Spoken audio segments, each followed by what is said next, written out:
नमस्कार माझ्या स्वामी भक्तांनो, आज मी तुम्हाला स्वामी समर्थ काय म्हणतात हे सांगत आहे. शांततेत 2 मिनटं काढून माझं बोलणं ऐका. तुमच्या जीवनामध्ये नवीन दिशा, नवीन मार्ग आणि आनंद, उत्साह येईल. आनंदाने कसे जगायचे आहे हे आपल्याला स्वामी समर्थ सांगतात एका वाक्यामध्ये. स्वामी म्हणतात की आनंदाने जगायचा उपाय म्हणजे जी माणसं हक्काने आपल्याकडे येतात ती परत जाता कामा नयेत आणि जी जातात ती आपल्या लक्षात पण येता कामा नयेत.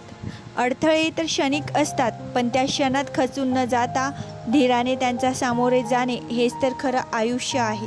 जीवनात जलद गतीने मिळणारे यश अहंकार निर्माण करतं, पण मेहनतीनं कमवलेले यश हे स्वाभिमान निर्माण करतं.